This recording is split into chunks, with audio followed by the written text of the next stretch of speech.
ગુજરાતની અંદર ખેડૂતોને પારાવાર મુશ્કેલીનો સામનો કરવો પડી રહ્યો છે। વહેલી વરસાદથી અતિવૃષ્ટિને કારણે ખેડૂતો પારાવાર મુશ્કેલી પડી રહી છે, જેને લઈ ખેડૂતોને ઘણી નુકસાનીનો સામનો કરવો પડે છે। ત્યારે ખેડૂત બે પાંદડે થવા માટે રવિ પાકનો સહારો લઈ રહ્યો છે। ત્યારે રવિ પાકની અંદર હાલ ખેડૂતો દ્વારા જીરું, ઘઉં, ડાંગર જેવા પાકોનું વાવેતર કરવામાં આવે છે, જેની અંદર ડીઓપી ખાતર, યુરિયા ખાતરની જરૂર પડતી હોય, જેને લઈ ખેડૂતોને યુરિયા, ડીઓપી ખાતરની ખરીદી કરવી પડે છે।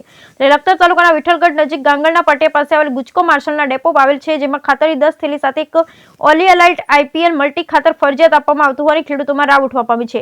જેમાં ખેડૂતો દ્વારા રજૂઆત કરતા તપાસ કરતા ગુજકો માર્શલ ડેપોના સુપરવાઇઝર અલ્કેશભાઈ સિંઘવા દ્વારા જણાવવામાં આવ્યું હતું કે ઉપરથી જ અમને ફરજિયાત ઓલિયાલાઇટ આઈપીએલ મલ્ટી ખાતર યુરિયા ખાતર સાથે આપવાનું કહેવામાં આવે છે, જેને લઈ અમે દરેક ખેડૂતોને સમજાવી ઓલિયાલાઇટ આઈપીએલ મલ્ટી ખાતર નેનો લિક્વિડ ડીએપી આપવામાં આવે છે। જ્યારે સુરેન્દ્રનગર જિલ્લા ઓફિસર ગુજ માર્શલ ભાવસી બારડ સાહેબને પૂછતા બારડે પણ ઉપરથી ફરજિયાત યુરિયા ખાતર તથા ડીઓપી ખાતરની સાથે ઓલિયાલાઇટ આઈપીએલ મલ્ટી ખાતર અને ડીએપી સાથે નેનો લિક્વિડ આપવામાં આવે છે, જેને લઈ અમે લોકો ખેડૂતોને સમજાવી લિક્વિડ ડીએપી અને યુરિયા અને મલ્ટી ખાતર પણ સમજાવીને આપીએ છીએ। ગુજકો માર્શલ દ્વારા ઉપરથી જ આ મલ્ટી ફરજિયાત આપવામાં આવે છે અને જો કોઈ ડેપો ધારક આ ચીજ વસ્તુ ના લે તો તેનું ગુજકો માર્શલ દ્વારા ખાતર આપવામાં આવતું નથી, જેને લઈ ડેપો દ્વારા ખેડૂતોને મલ્ટી ખાતર અને નેનો ડીઓપી ફરજિયાત પધરાવી દેવામાં આવે છે। લિક્વિડ નેનો ડીએપી અને મલ્ટી ખાતર ખેડૂતોને પધરાવતા ખેડૂતોમાં ભારોભાર રોષ જોવા મળી રહ્યો છે। Bureau report Jayendrasinh Zala, Lakhtar. શું નામ તમારું? મારું નામ જસુભાઈ લક્ષ્મણભાઈ માલકિયા, મારું ગામ વડક, લખતર તાલુકાનું, અને હું આ વિઠ્ઠલગઢના ગાંગડના પાટીએ ખાતર લેવા માટે આવ્યો હતો। એટલે આ ભાઈ મને એવું કીધું મને કે 4 થેલી સાથે તમારે 25 કિલોનું મલ્ટી લેવું પડશે।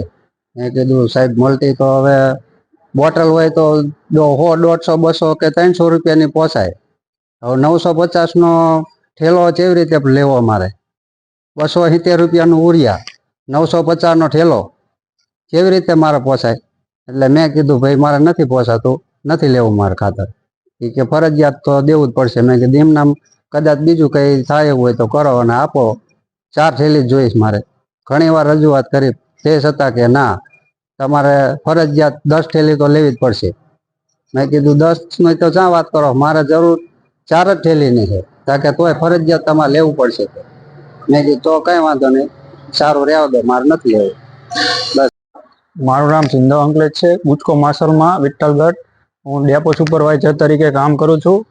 ખેડૂતોને વારંવાર ફરિયાદ આવે છે કે અમને યુરિયા ખાતર સાથે પોલીહેલાઇટ એટલે કે આઈપીએલનું પોલીહેલાઇટ મલ્ટી આપવામાં આવે છે, જે ખેડૂતોની વારંવાર ફરિયાદ આવતી હતી, અને જે અમને ઉપરથી કંપની દ્વારા ફાળવવામાં આવે છે તે અમે આઈપીએલનું પોલીહેલાઇટ અમે ખેડૂતોને સમજાવીને તેમને આપીએ છીએ। તે ઉપરાંત ઇફકોનું ડીએપી આવે છે, તેમાં પણ નેનો ડીએપી આવે છે, તે નેનો ડીએપી પણ અમે ખાતર સાથે ખેડૂતોને સમજાવીને તેમને આપીએ છીએ। ખેડૂતોને ના હોય તો પ્રમાણે તમે આપો છો કે પછી?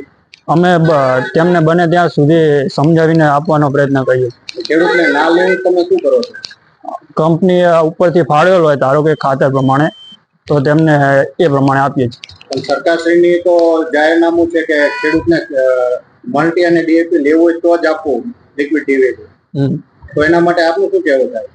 અમારું કહેવું એવું થાય છે કે જો કંપની અમને વગર કોઈ મટીરિયલ પ્રોવાઈડ કરે તો અમારા માટે પણ અને ખેડૂતો માટે પણ સારું રહે, અને એમના ખેડૂતોને સારો લાભ રહે।